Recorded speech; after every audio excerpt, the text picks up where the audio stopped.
Good morning, Magic 100 listeners and our radio listeners on Magic 100. Wait a minute, I said the same. Our TV viewers on Forsyth Cable and our radio listeners on Magic 100. You have tuned in to the reporter on the radio. We're going to get this show started right at some point. We're glad you joined us. This is the only show dedicated to Monroe County, Georgia. Is that right? For today. We're exclusive. The Monroe County reporter on the radio. And this week, we just covered what's going on in this week's reporter. And as you know, we'll start off talking about sports. Richard, the Bulldogs own the Jackson Red Devils. Oh, you don't mean softball. We're talking about football now? No, we don't want to talk about softball. Right. That's another story. That's right. Yeah, 28-7 should have been a shutout. I think Jackson put it in with 23 seconds left or something to keep. Was MP playing the B team at that point? The shoeless team. They were, but the starters played most of the game because it was still somewhat competitive for a while. But Jackson's offense was pretty horrendous. They had 11 yards at halftime, and they couldn't get anything going. 5 in a row. I still think the game ought to be called the Barefoot Bowl. And it could be. And I think the reporter should award a trophy of a barefoot to whichever team wins. That's a good idea. Well, this will make your life easier since you live on the Butts-Monroe County line, Don. This has to make your life easier being around because you spend some time in Jackson, do you not? Well, I usually go to breakfast up at the lunchbox in Jackson. They have a great breakfast. Have they been talking about the game? No. They don't want to talk about it. The main topic in Jackson is politics. In particular, they're building a humongous liquor store. I'm talking about The politicians are building one? It's the talk of when's it gonna open. Where is it? Where is this liquor store going? Right directly, it's on 42, right almost in downtown Jackson, and it's right there at the intersection of 42 and whatever that road is that goes to Monticello. That could be related to the tailgating experience. Yeah. The Jackson football game. Yeah, but I really think y'all ought to come up with a trophy. If somebody does trophies around, you ought to come up with a barefoot and award it to the winner. The problem is there's not much of a rivalry after Mary versus won 5 straight, and 7 of 8, I think. 7 out of the last 8. And of course, now we've taping this show before Friday's game, but we can go ahead and say that Mary Persons improved to 2-1. I'm with you on this one. We'll go ahead and make that early. Who did they play? The Washington Bulldogs. Booker T. Washington Bulldogs. Where in the world is that? Up in Atlanta. Oh, This is the team that came last year, and when the power went out, they wanted to get it checked and get on the bus. Is this the same group of people that wouldn't pledge allegiance to the flag and stand up there? That's you wrote about them in your column. That's right, I sure did. You gonna flay them again? Anyway. Solidarity with Kaepernick this year. Maybe they'll all take a knee. Well, since he's no longer in the league, they may not.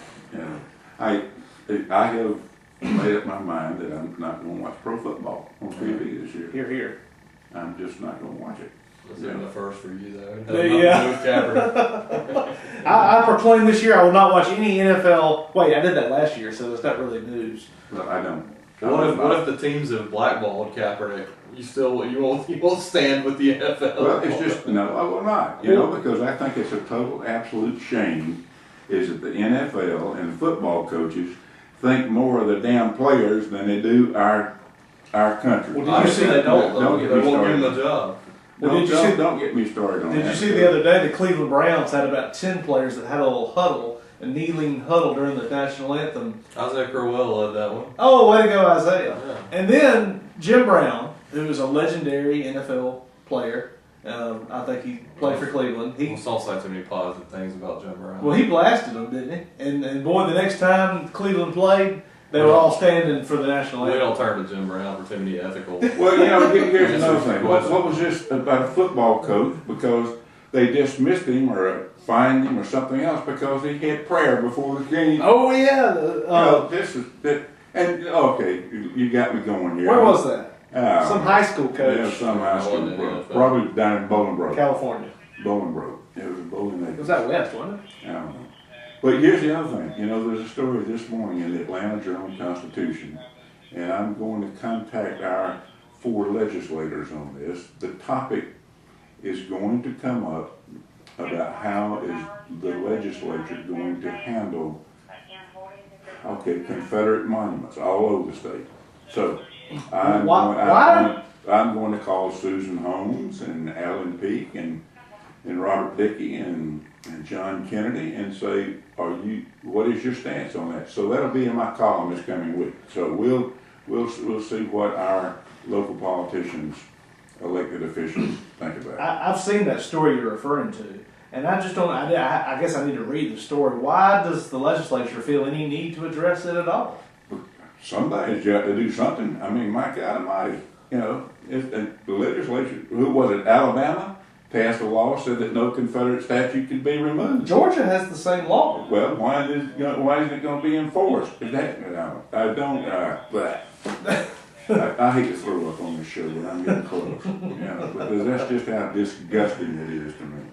I think Will's suggesting that if they do nothing, then the law's in effect, and there's nothing that can be. It'd be vandalism to do anything to destroy them. I guess you saw. It's just like I mentioned in my column this week. The city of Forsyth has about 150 things that you can be fined and taken to court. And as you put the headline on my column, if your grass is too high, you can be facing city court, fine, Here's another, I got a pet peeve again. Just yesterday afternoon, pouring down rain, going 42 north toward my house.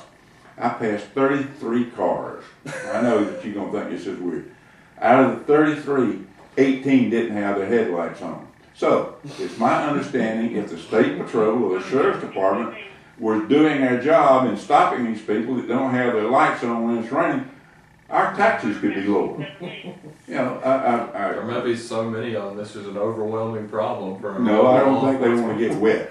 So kids, if you're on a long car trip, it used to be the old I Spy game, but this is a new game. You can count the headlights not on during the rain. Right. What people don't understand is that law was passed for one very simple reason: for safety.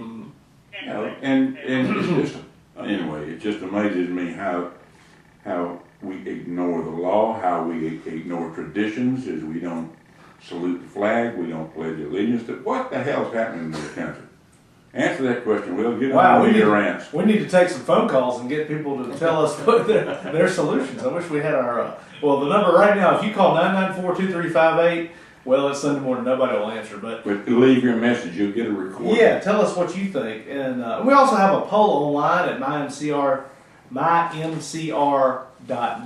There's a poll online about the Confederate statue. Do you think it should be left where it is in Forsyth, or do you think it should be removed from the courthouse square? I gave my 2 cents in my column, and Don, I'm kind of in favor. If everybody takes down all their Confederate monuments but Forsyth, we would have a great tourist attraction as the last Confederate statue. I thought that was a real good idea. The CVB and the Chamber of Commerce need something to promote. It says, welcome to historic Forsyth. That's out on Interstate. And the other day, I mentioned this at a meeting yesterday at the Hoteliers. The other day I was downtown and there was a couple standing there reading the George Allen Harris thing, and I said, I went and talked to them. And they were from Michigan. Wow. And they said, well, we saw the sign that says historic downtown Forsyth. And the lady said, could you tell me what's historic other than the courthouse? I said, well, we've got a Confederate cemetery over there. So here's the other point. So here's what's going to happen. The Confederate cemetery is an attraction, right? Yes. So these, I can't use the kind of language I want to. These people that want to remove all symbols of Confederacy, I guess they want to dig up all the Confederate people and burn them again. No, plow the field over. Plow the field over. Plant marijuana. It's so stupid. It's mind-boggling. I share your frustration, Don. And I think that I think Donald Trump, our president, whatever you think about our president, on this issue, he was right. He said, where are we going to stop? George Washington owned slaves. Are we going to tear down the Washington Monument? Are we going to tear down? We sit here on a high horse and condemn previous generations. But not traveler. But not traveler. As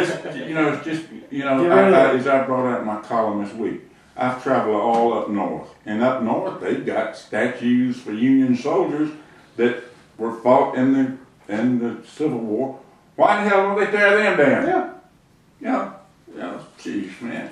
I mean, let me go on record as saying that the North was right. Slavery was wrong. I agree with you 100%. And we have solved that issue, and this country came back together peaceably. And now, why people want to relitigate the Civil War?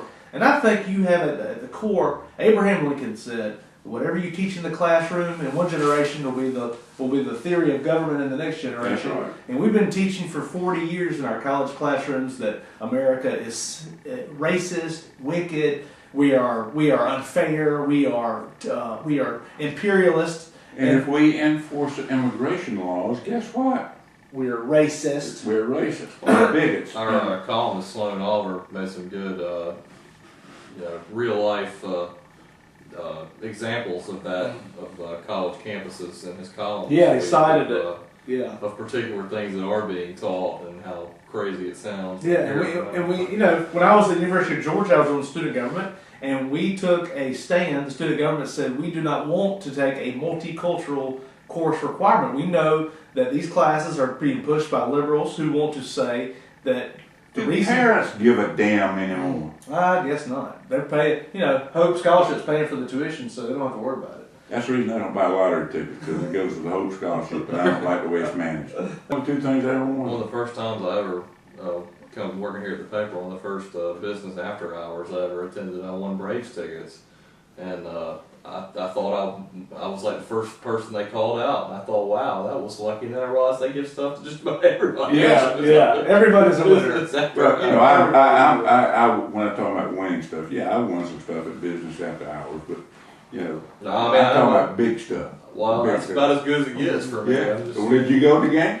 I think I did at some point. Yeah. It Speaking was one of of those you can redeem later in the year. I think I went at some point. Yeah. speaking of competitions, we have and local politics. We have the races are set. Qualifying week ended last Friday, and we have 3 candidates running for District 4 County Commissioner. They are Four George candidates. Imami. George Imami, Randy Gonzalez and Jim Barry Peters. Barry P. Barry Peters, brother of Jim, the former county commissioner from District 4. His brother's running. So I think one of the most interesting races you're going to have, though, is for the BOE, Board of Education. yeah, there we Between have. Doster and Coleman. And I have to tell you something. When Priscilla announced that she was going to run, I was shocked, and I'm sure she will try to get in on the coattails of her brother. And why? I guess Barry Peters is going to come out to Cowpasture and see what he can do. So it's going to be really interesting.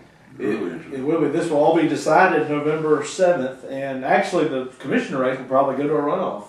Anybody want to wager that? I mean, you got to get I thought 50%. that last time, and Jared Lovett won without a runoff, so you never know. But I would expect it would probably require a runoff. Well, I have to say, District 4 is a little bit unusual.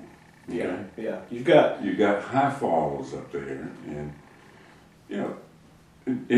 District 4 is more, with the exception of the portion that's in Forsyth, it's really rural. It's not knock on doors, and anyway, it's going. I'll take your bet on there. I'll say it'll be a runoff. I say there'll be a runoff between Doster and Coleman. I think that George Imami will benefit from the fact that Barry Peters jumped in the race, because I think Barry Peters and Randy Gonzalez are both being sort of from the High Falls area. They're going to sort of split that vote in that area. That's the fireman vote, volunteers. Barry's a well-known entity among the old crowd of North Monroe County. So I think they're going to split the vote. It's going to help George. I think George will come in first in that race. I wouldn't bet a plug nickel on that. Okay. I think again it will be a runoff. Which way it's going to be a runoff, I don't know. But I'd say you could flip a nickel and stand up on edge.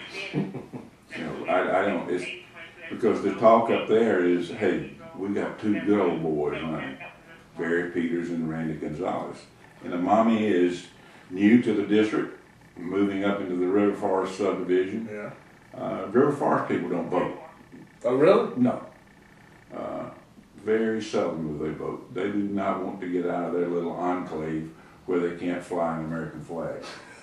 So the homeowners association has so many restrictions, And I don't even think any of these candidates can put campaign signs up in there. I need to ride through River Forest and see. Homeowners associations are of the devil. That is a proven Yeah, fact. you got a home. I know. That's why I know.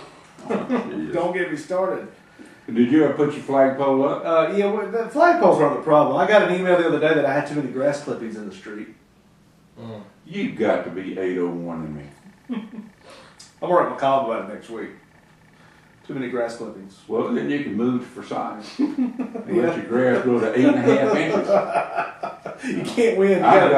In my upcoming Were they by college. you or by a yard employee, contract worker? The what? It was me. Yeah. It was actually your. Yeah, it was my mowing. I mean, I tried a new creative mow. I tried the double level, kind of looking like an outfield of a branch, and it didn't work. It was bad, but you know what? I had plans to go back and rake it up, but I just got sidetracked and a pinched nerve in my neck. Yeah, okay, come up with another excuse. My rake didn't work. I forgot to change the spark plug in my rake, and the carburetor in my rake was jammed up. I knew if we had one good rain, it would take care of it, and finally it rained yesterday on Wednesday, and so it's cleaned up. We want to congratulate Cole Davis. He is the new president of United Bank in Forsyth. He replaces Tony Ushery, who is... Where's Tony going, by the way? Tony's going to be an accountant. He got his CPA, and he's going to go be an accountant in Macon. Well, is he still going to be on the hospital board? I assume he is. I hope he can use some of his CPA knowledge to straighten out the finances of the hospital. Well, he won't have to step outside as much when they That's make right. deals with United Bank. So That's he right. can actually be in the room for. He'll be more useful to United Bank as a not an employee. Probably. More unkept. Cole is a really nice, amiable fellow. He is. I like Cole. And speaking of health services, Monroe Physical Therapy. Big story on Diane Glidewell. She's You got the mic covered up. Dana Peterman has moved her physical therapy, Monroe Physical Therapy, from MLK over to the old Walmart at Monroe Regional Medical Center. And I think, Don, that this is a point I have made continually. We have a great opportunity in Forsyth to grow that medical mall, to grow that area, and that's why I think it's a mistake to continue Pardon me while I yawn. to sink money into Monroe County Hospital. Well, I agree with you 100%. You know, what was it? Monroe County Hospital fought that medical center down there because they were going to put in one of them things that they look at your brain with. MRI? Whatever it is. District 3 Commissioner John Ambrose was proposing for people to support the Georgia Heart Program so that they could put some money into the hospital. I told him the other night at the joint meeting, I said, maybe you shouldn't be the one championing the promotion of the hospital after every single vote we've taken you've been opposed to that. Well, you know, you had a full page just about on the commissioners hiring a new builder for the fire station. That's been a conglomerated mess. Wait, when is the fire station going to get started, Richard? The Well, new they fire have a station fire- on Juliet Road. I got a contract now, so soon I would hope. There was some talk Well, about... Well, what is your guess. definition of soon, dude? I would think in the next 3 weeks we'll see some progress on there. I mean, they hope to have it by the beginning of the year. I think it's been the plan all Wow. along. So And they'll move out of that dilapidated old metal building on Montpelier Avenue, that's the plan. which will help traffic on that road. That was Donnie's plan. We Yeah. don't know what's going to happen now with a new fire chief being When hired. are they going to name a new fire chief? They still interviewing? Yeah, we're down to 2, I think. They're going to have some. The guy from North Carolina and a local. And yeah, our current interim fire chief. Who's this guy from North Carolina? Do we know much about him? Frank Edwards, he'd been at a few smaller places up there, smaller towns. He kind of seemed he'd been in another state too. He went to North Carolina in his 50s, I think. Okay. And then he's older. What's your wager? What's your prediction? I hadn't seen him or met him. I don't know. So don't worry. I'll weigh you on it. I mean, It'll be Matt we Perry. could bet on the local, but It'll be Matt Perry.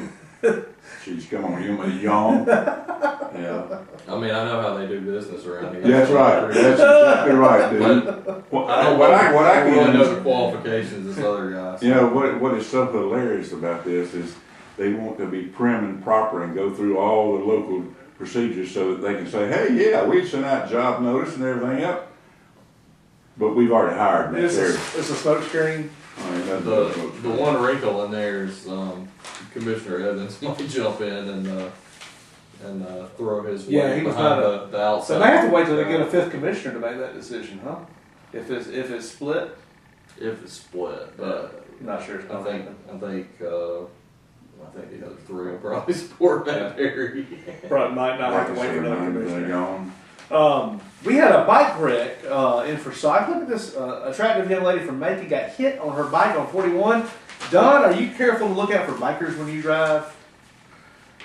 They get out of my way. I don't have to worry about it. They get out of my way. I kind of figured that's the way you were going to go with that. You know, they look in that little mirror and things they got on the glass and they say, here comes Don, and they pull over to the side. You know. Well, there's a You lot of bikers remember, on 41 there's a side. lot of bikers in Monroe County, and if you can remember, dude, correctly, a former county commissioner by the name of Joe Proctor was opposed to anybody riding a bike in Monroe County. I'm with Joe Proctor and all that. Yeah, but anyway. Say get on a bike trail or Yeah. create some kind of. Well, see, I bike guess path. just because Mike Bilderback was in favor of bike paths, is that why he was? No, Joe didn't want all them bicycle people up in High Fall. Yeah, I mean, You know, that was. Maybe he thought they were motorcycles. But did the woman survive? Yeah, she survived. spent 2 or 3 days in the hospital, but she is okay. But she has a lawyer, and so we don't know what's going to happen there. But Uh-oh. her bike, That'll probably go on as long as the county line. I'm told that bike may be worth as much as $10,000. Oh, So it'll be worth more than that. her Will. bike is are you destroyed. serious? Mhm. Anyway. So Well, let's go. We're talking about lawyering and stuff. Well, what's the county line issue, guys? What's the update? on Well, Terry Scarborough, the Macon Telegraph had a big story that Terry Scarborough might be in trouble because he has ignored the Secretary of State's subpoena to come appear. And Don, what's the problem with that premise of that article? I don't think. First of all, I did not know the Secretary of State had subpoena power. Amen. Exactly. It's you know what, this county line business is stupid, it's idiotic, and I can't say enough against it. You know, it keeps raising it doesn't raise its ugly head. The ugly head is up in the air all the time. You know, Never goes away. Come on. Y'all trying to get me twerked Well, this morning. here's my thinking now, Don. I think, what do you think about this, Don? I think Monroe County needs to host a debate amongst the candidates for Secretary of State. Monroe County, if you vote for the Secretary of State for governor, I'm going to tell you something. I'm going to move my yard. Right. Well, let's forget Kemp's going to be out by May or out of the picture, unless I guess. Well, you know what? He may stay and all. I guess he'll stay and finish his term. Huh? Yeah. So maybe he'll make a lame duck decision. He'll say, "Well, it doesn't matter now. I lost the governor's race. So I'm gonna just Well, I mean, he's done running for governor. I mean, he probably has other aspirations. If governor doesn't work out, maybe politicians are always thinking. Maybe he ought to "This run is for done." Bibb County Commissioner. Yeah. Don't you think He would would? like his chances. He would do well. Yeah, he would win the Bibb County Commission seat. I think he ought to do that. Come on. You know, it's just like a mining moving up in the river forest. Well, you know, Secretary of State ought to move to Macon and say, hey, I want to be a Bibb County Commissioner. He probably would do well. Yeah, probably do well. That's his farthest fallback plan. That's like number 60 on his list of If he can't win lieutenant governor, or attorney general, or anything else. or any Move to Macon and dog run, catcher. move, and his campaign, look, I voted to have the county line stay where it was, Macon, vote for me. Wouldn't it be fun to have all the? I know Josh McCoon from Columbus is running for Secretary of State, and I think there's some other candidates. Oh, Buzz Brockway, another state senator, is running for. If we could have those candidates have a debate in Forsyth, and we could look them in the eye and say, we have had 2 Secretary of States for the last 8 years, and both of them have refused Kemp would be booed. to resolve this issue. Will you pledge right here in this room, if you want the votes of Monroe County citizens, will you pledge to do your job under the law and decide the issue? Okay. They would have said yes, but now they're listening to Magic 100 and they heard that you're going to be there. And they're no longer interested. Cancel the right. debate. That's Cancel the debate. Well, anyway, we're just jumping all over the place because the paper this week had a whole lot of news in it. I got to ask you Go something ahead. about legals. Okay. You got the foreclosure not paying tax money, Yes. right? Yes.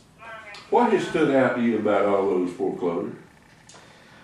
The tax sale. The tax sale. A lot of those properties are owned by that bank. By McIntosh State Yeah. Bank. Why? I don't understand. I'm sorry. Somebody explain why McIntosh State Bank are not paying the taxes. Apparently, they ended up with those properties when they took over Hamilton State Bank. I don't care. They still owe the McIntosh State Bank owes the money. Maybe they don't want the properties. I don't know.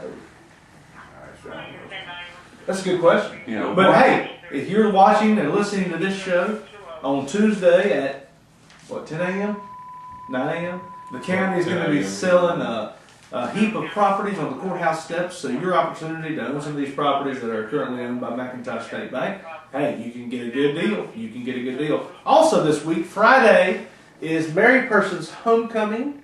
Is it this early? No, next Friday. next Friday. Okay. Who do we play this Friday? Forest Park. Forest Park. So You know, my son played football at Forest Park. Oh, yeah. with Hines Ward, With a kicker. He was a field goal. They could use him now. I think. Yeah. he probably It might be quarterback. their 3 that they get against Mary Person. Yeah. This ought to be Mary Persons has 2 easy games here this past Friday and this coming Friday before the big homecoming game September 15th against the Peach County Trojans. And Richard, I'll never forget that game last year down in Fort Valley. I bet you'll forget it someday. Well, maybe so. But What happened? Why? we yeah. were winning 19-0, Oh, yes. playing our socks off, and all of a sudden the the Trojans came back and won at the last minute, 20-19. 2019. We still had a chance in the last drive. And Yeah. Roger Higgins dropped a wide open touchdown. Oh gosh, Would be touchdown. so many opportunities. So I don't know. That may have been our last big chance to beat Peach, but we'll see how we do. Especially if you schedule for homecoming, that's kind of a slap in the face to a powerful program like Peach County. Usually, you're going to schedule a cupcake at homecoming, Don. I'll have to dig through the archives and see when we last lost a homecoming game. Yeah. They come into play on this.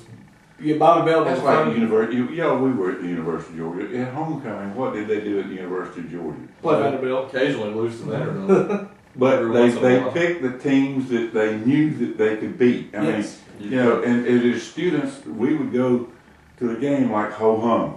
Yeah. You know, why are we going? We want to see the good looking homecoming queens. That's You know, right. That's but I think that's ridiculous. But anyway, you know, hey, Well, we want to show how great our this Well, comes we're not Saturday. doing that this year. Huh? Mary Person's not doing that this year. I didn't say married person. I know, I'm I'm just- talking about we- overall, we can lose generally by- at homecoming, at whatever college or high school or whatever you are, they always pick that, hey, the team we can beat. If Vegas was putting a line on our homecoming game, we'd be 3 touchdown underdogs. So Oh, yeah. Oh, Because it's geez. Peach County. I got one more thing. Go ahead. You got a court date coming up with all these mega landowners in Monroe County. Yes. That case is supposed to be when is that supposed to start being heard? In September, it's going to be, I believe, this week. It's been going on for how many years now? 10 years. 10 years. 2008, 9. next week. Next week, okay. Well, Is it going to be held? Is the hearing going to be held in Monroe County? yes, Monroe County Superior Court before Judge Tommy Wilson. Oh, jeez. And it's not just, you said case, it's actually plural cases. The Supreme Court has ruled each individual Hundreds. appeal. 100 court cases. I know. I know. Boy, it's gonna be a Yeah, big week. that's just. Speaking of I don't want football, to pay my taxes, so I tell you what. I think I'm going to sue the county for not. Anyway. you probably couldn't sit on that jury because you were on the Board of Equalization when they Yeah. appealed it. Yeah, sure was. I've been called for jury duty later this month. I'm so excited. It's the first time in 10 years here in Monroe You County. think you're going to get chosen? No. Okay. No. I'll probably be there 2 minutes. If that long. If that long. I do want to let our listeners know that I'll be on assignment this weekend for you. I'll be working for you. I'm going to Notre Dame to watch the Bulldogs play, and I will be thinking about you and how we can cover that game for your pleasure and your enjoyment. So it's all part of how we serve Bye, our y'all. listeners. Have a good week, everybody. Thanks Bye. for joining us, the reporter on the radio on Magic 100 and the reporter on TV on Forsyth Cable. Have a good week, everybody. Bye.